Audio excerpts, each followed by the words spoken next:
नमस्कार दोस्तों, स्वागत है आप सभी का एसएससी अड्डा और सीजीएल अड्डा 24/7 पर। आज सुनाने जा रहा हूं आपको वो विजय गाथा जिसे भारतीय सेना ने अपने शौर्य और पराक्रम से लिखा है। भारतीय सेना के शूरवीरों के पराक्रम और शौर्य से कारगिल विजय पर फतेह हासिल की थी भारतीय सेना ने, और ये हम भारतीयों के लिए एक गर्व का क्षण था।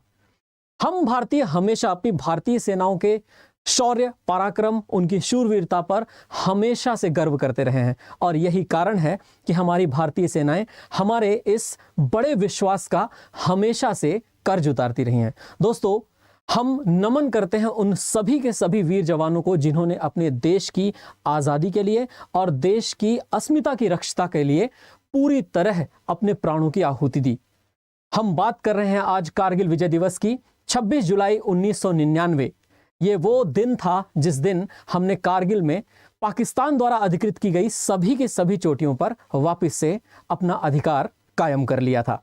आज हम चर्चा करेंगे उन वीर जवानों की भी जिन्होंने परमवीर चक्र पाकर, महावीर चक्र पाकर, वीर चक्र पाकर हमारे देश के सम्मान को सुशोभित किया। आइए चर्चा करनी शुरू करते हैं कारगिल विजय दिवस पर। दोस्तों, भारत और पाकिस्तान के रिश्ते कुछ खास अच्छे तो शुरू से ही नहीं रहे हैं। 1947 में दोनों देशों के बनने के बाद कश्मीर एक ऐसा मुद्दा रहा जिस पर भारत और पाकिस्तान दोनों ही अपना असहमति दिखाते रहे, और पाकिस्तान ने तो कश्मीर के ऊपर जुल्म भी ढाए और पाकिस्तान ने लगातार अपने आक्रमणों को 1947 से ही कश्मीर के ऊपर जारी कर दिया था। ये लगातार आज तक भी चलता आ रहा है, जो कि प्रॉक्सी वॉर कहा जाता है। और यदि हम बात करें भारत के इस समय पर रिटेलिएशन की, तो भारत का रिटेलिएशन भी उतना ही बराबर कर रहा है। अच्छा, इसके बीच एक कहानी क्या है जो हमें बताती है कारगिल विजय दिवस के बारे में। दोस्तों, 1947 अगस्त में भारत और पाकिस्तान की आजादी, 1947 में ही कश्मीर पर पाकिस्तान का आक्रमण, उसके बाद भारतीय सेनाओं का कश्मीर में जाना और कश्मीर का भारत में विलय होना, आगे चलकर 1965 में एक बार फिर भारत एवं पाकिस्तान के बीच युद्ध हो जाना, जिस युद्ध में बहुत सारे क्षेत्रों में पाकिस्तान की सेना को पीछे खदेड़ते हुए भारत की सेना ने हासिल कर लिया था उस क्षेत्र को, परंतु बात यह है कि ताशकंद के समझौते में हमें वो वापस देना पड़ा।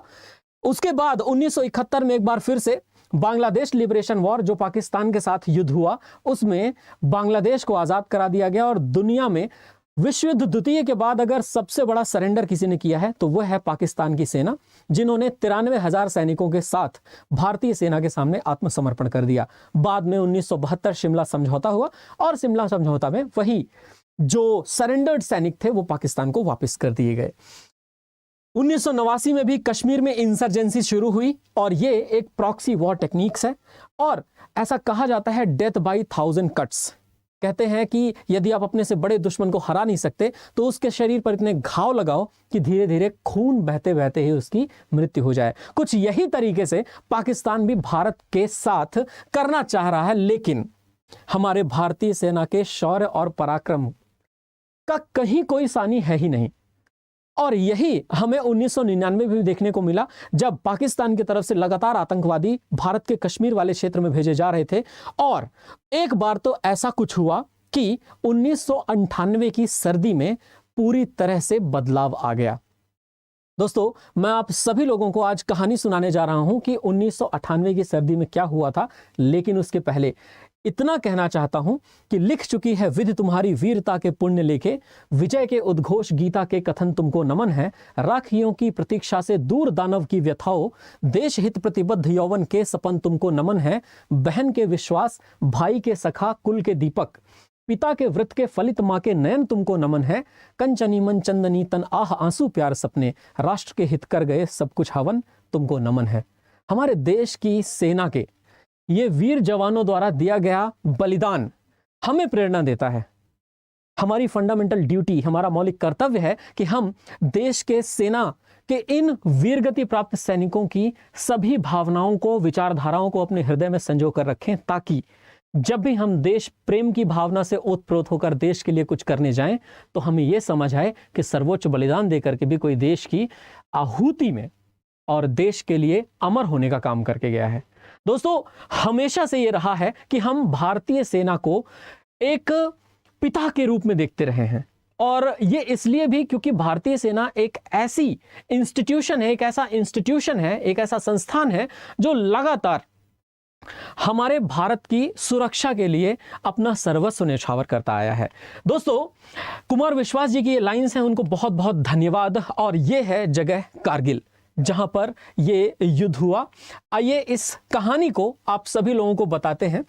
और वो कहानी ये है कि भारत के 1999 वाले कारगिल युद्ध में कैसे 1998 की सर्दी में सारे इक्वेशंस पलटे, सारे समीकरण अलग हुए और फिर बदलाव आया। देखिए दोस्तों, ये जो मैप आप देख पा रहे हैं स्क्रीन पर, ये मैप है वास्तव में कारगिल का। और कारगिल के इस मैप में मैं आप सभी को ये बताना चाहता हूं कि ये जो हिस्सा आप देख पा रहे हैं पीले रंग से, ये पीले रंग वाला हिस्सा भारत के कंट्रोल में आने वाला जम्मू एवं कश्मीर है। अब तो यह जम्मू एवं कश्मीर यूनियन टेरिटरी और लद्दाख यूनियन टेरिटरी में चेंज हो चुका है, परंतु फिर भी एक हिस्सा जो भारत का होना चाहिए था, यह है मुजफ्फराबाद वगैरह का हिस्सा है। और ये मुजफ्फराबाद वगैरह के हिस्से में भारत का ही ये हिस्सा है जिस पर पाकिस्तान ने गैर अधिकृत कब्जा किया हुआ है। और पाकिस्तान का ये जो गैर अधिकृत कब्जा है, ये आज़ाद कश्मीर से पाकिस्तान कहता है। एक प्रोविंस है जो है गिलगित बाल्तिस्तान, और गिलगित बाल्तिस्तान भारत के अब लद्दाख यूनियन टेरिटरी के अंतर्गत आता है।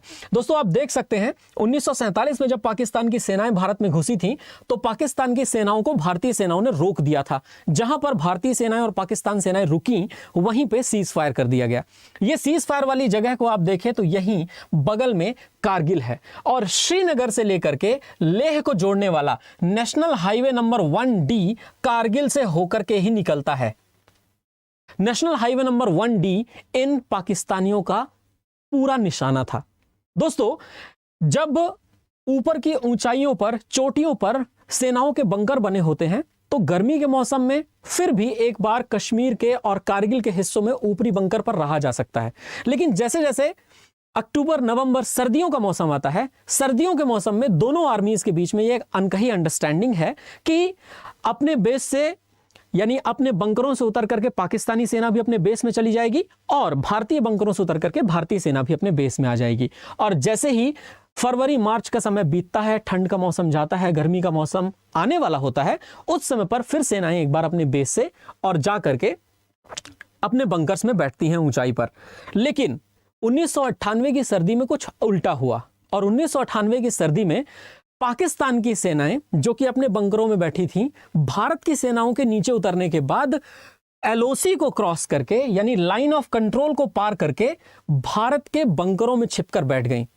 और जब 1999 में भारत की सेनाओं ने एक पेट्रोलिंग की, एक नॉर्मल दौरा किया कि देखें बर्फ कितनी पिघल चुकी है, क्या कंडीशंस है वहां की, उस समय पर कैप्टन सौरभ कालिया के नेतृत्व में गई हुई उस पेट्रोलिंग टुकड़ी के साथ उन्होंने ज्यादती की और एक एक व्यक्ति को मार दिया। कैप्टन सौरभ कालिया को कहा जाता है first casualty of Kargil war. Kargil के युद्ध में कैप्टन सौरभ कालिया के उन्होंने नाखून नोच डाले थे, आंखों में गर्म सलाखें झोंक दी थी, कुछ इस तरीके से उन्होंने टॉर्चर किया था जो कि शब्दों में बयान भी नहीं किया जा सकता। ये बर्बर दृश्य था इस कारगिल के युद्ध की शुरुआत का। और हमारे पास कई सारे ऑप्शंस थे जब हमने ये देखना शुरू किया कि भारतीय बंकरों में पाकिस्तानी सैनिक घुसे पड़े हैं और वो प्रॉपरली रसद के साथ साथ उनके पास बंदूक, हथियार और सब कुछ एम्यूनेशंस अवेलेबल हैं। हमारे पास ऑप्शन ये था कि हम पीछे से भी जा सकते थे और इन पर अटैक कर सकते थे, लेकिन नहीं। उस समय पर हमारे प्रधानमंत्री अटल बिहारी वाजपेयी ने कहा कि जितने भी पॉइंट्स हैं उन सभी पॉइंट्स पर आपको सामने से जाकर हमला करना है और अपने ही एरिया में रह करके ऑपरेशन को अंजाम देना है। ऑपरेशन से आपको अपने सभी के सभी पीक, सभी के सभी चोटियों को हासिल कर लेना है। राजपूताना राइफल्स, गुरखा रेजिमेंट, इसके अलावा जो जम्मू एवं कश्मीर राइफल्स थे, ग्रेनेडियर्स थे, जाट रेजिमेंट थे, इन सभी रेजिमेंट्स ने मिलकर के कमाल का कार्य किया और वास्तव में 0.5140, 0.4875, टाइगर हिल, तोलोलिंग, इन सभी पर पुनः एक बार भारतीय सेना का अधिकार कायम कर दिया।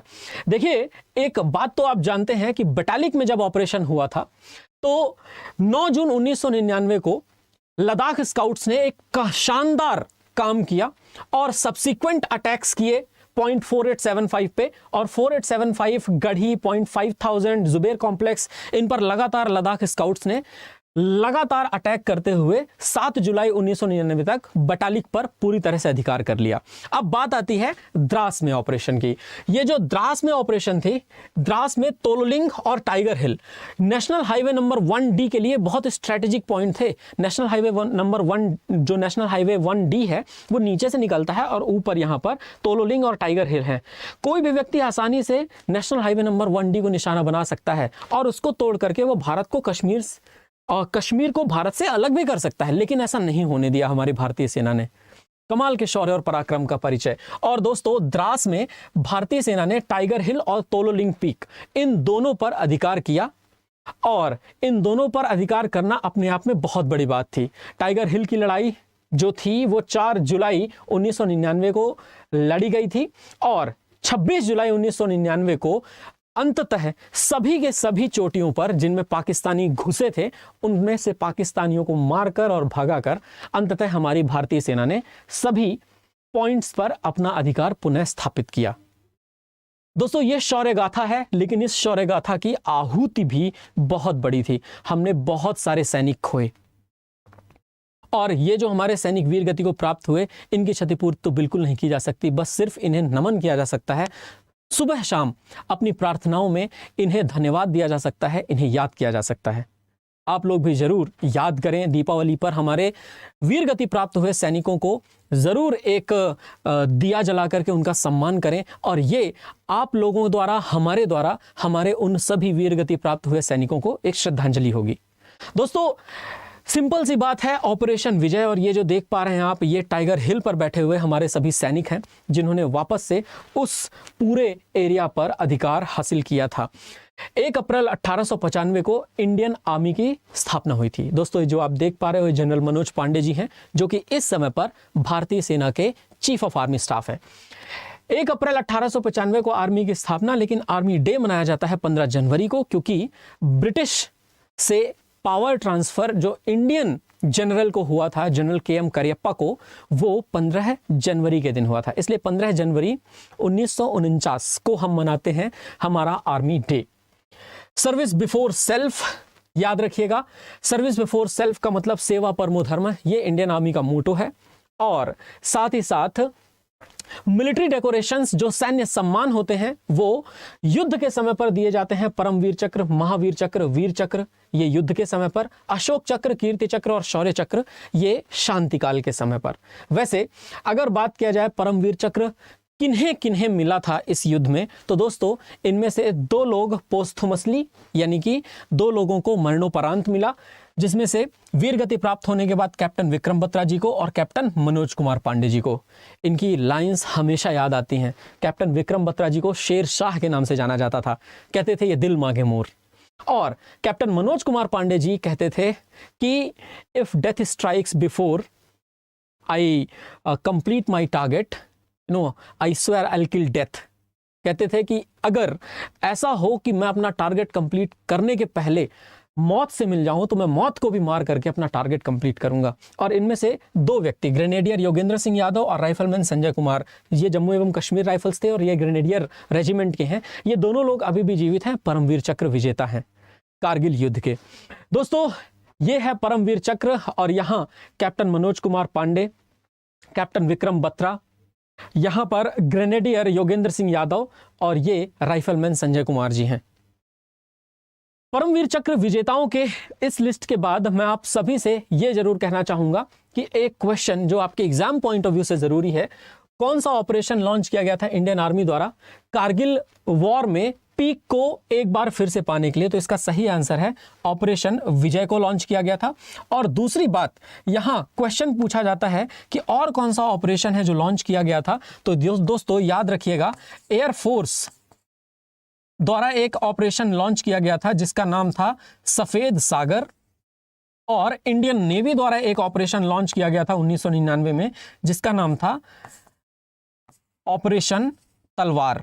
ऑपरेशन तलवार और ऑपरेशन सफेद सागर क्रमशः इंडियन नेवी और इंडियन एयरफोर्स के ऑपरेशंस हैं। इंडियन आर्मी के ऑपरेशन को ऑपरेशन विजय कहा जाता है। याद रखेंगे इसके बारे में। दोस्तों, who was the defence minister of India during Kargil war? तो कारगिल युद्ध के समय पर हमारे भारत के प्रधानमंत्री हुआ करते थे प्राइम मिनिस्टर अटल बिहारी वाजपेयी जी, और जो डिफेंस मिनिस्टर थे वो थे जॉर्ज फर्नांडिस जी। जॉर्ज फर्नांडिस जी की एक फोटो देख सकते हैं आप, यहाँ पर मौजूद है आपके सामने। इस तरह से कारगिल विजय दिवस पर हम सभी सैनिकों को एक बार फिर से नमन करते हैं और हमारा अटमोस्ट ग्रैटिट्यूड हम शो करते हैं उन सभी सैनिकों को जिन्होंने वीरगति पाई और जिन्होंने इस युद्ध को लड़ा। दोस्तों, मरने के पहले अगर मुझसे पूछा जाए कि आप अंतिम चीज़ क्या देखना चाहोगे, तो वो शायद ये फोटो होगी 1971 के युद्ध के बाद जब भारतीय सेना के सामने पाकिस्तानी सेना ने सरेंडर किया, तो पाकिस्तानी सेना के जनरल लेफ्टिनेंट जनरल मोहम्मद अमीर अकबर अब्दुल्ला खान नियाजी, हिलाले जुर्रत सितारा पाकिस्तान, सरेंडर कर रहे हैं हमारे जनरल जगजीत सिंह अरोरा के सामने। मैंने इनका नाम इतना बड़ा बोला, एक्चुअली इनके टाइटल्स वगैरह हैं। और यहाँ आप देख पा रहे हैं लेजेंडरी जनरल्स हैं हमारी इंडियन आर्मी के, लेफ्टिनेंट जनरल JFR जैकब, इनकी कहानी भी कभी आपको सुनाऊंगा, लेफ्टिनेंट जनरल सगत सिंह, और इसके अलावा legendary officers of the Indian defence forces. कमाल का वो दृश्य था, और कमाल का ये दृश्य है 16 दिसंबर सन 1971 का, जब ऑपरेशन विजय पूरा हुआ था बांग्लादेश लिबरेशन वॉर में, और पाकिस्तान की सेना ने 93,000 सैनिकों के साथ भारतीय सेना के सामने आत्मसमर्पण कर दिया था, यानी सरेंडर कर दिया था। कैसी लगी कहानी दोस्तों? जरूर बताइएगा कमेंट सेक्शन में एक बार कि आपको कैसा समझ आया कारगिल युद्ध के बारे में। नमन करिए सैनिकों को, कमेंट में जरूर लिखिए जय हिंद। पहले कमेंट में से अड्डा 24/7 ऐप डाउनलोड कीजिए और ऐसे ही कंटेंट को आप बिल्कुल फ्री में लेते रहिए। धन्यवाद, ख्याल रखिए अपना। जय हिंद, जय भारत।